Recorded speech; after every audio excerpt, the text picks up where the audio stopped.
Today we live in ruthless dictatorships, sometimes posing as so-called democracies. And to strengthen their grip on power, those who rule plan to destroy our societies. By all means.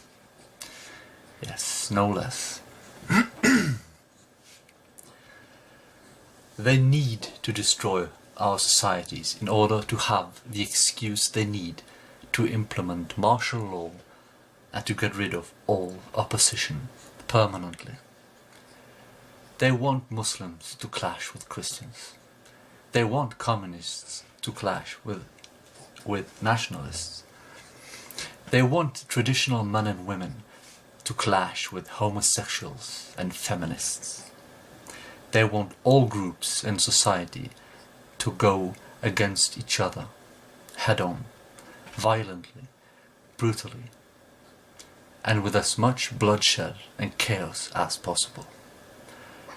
They want the entire world to look like Syria does today, a Syria they have destroyed with their mercenaries. They want a civil war in every country on this planet.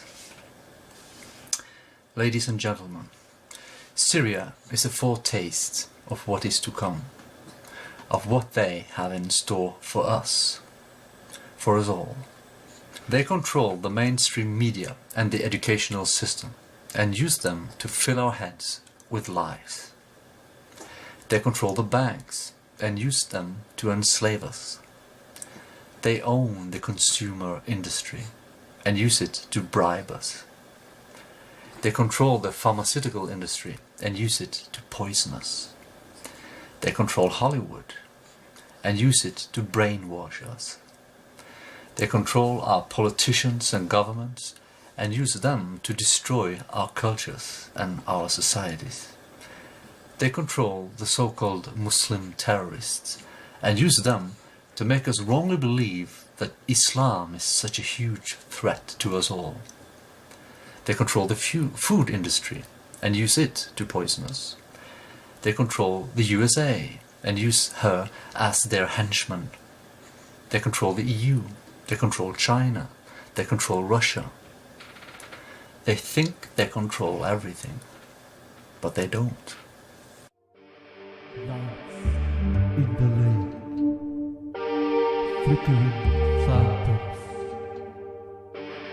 dances in the deep, white, wonderful world.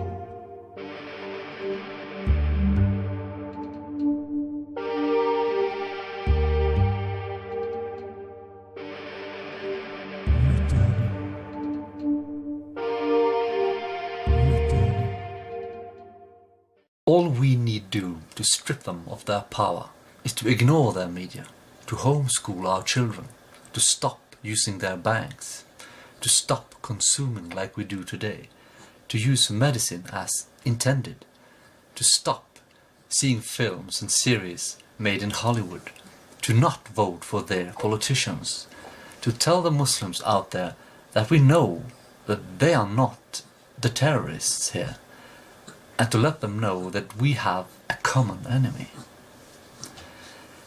To grow our own food, to dig our own wells, and perhaps most importantly, to lower our living standards. Instead of trying to have enough money to buy our own freedom, we should instead understand that we can only live freely without much money. We are only free if we lower our living standards, and we should anyhow. The way we live here in the West is neither healthy nor sustainable. Return to a simpler life, and their power will crumble, and they will fall, again, like they have done so many times in the past. Return to a simpler life, and you will see that behind the expensive cars, the fashionable clothes, the empty celebrities, the fancy houses and the thick layers of makeup, life has real meaning.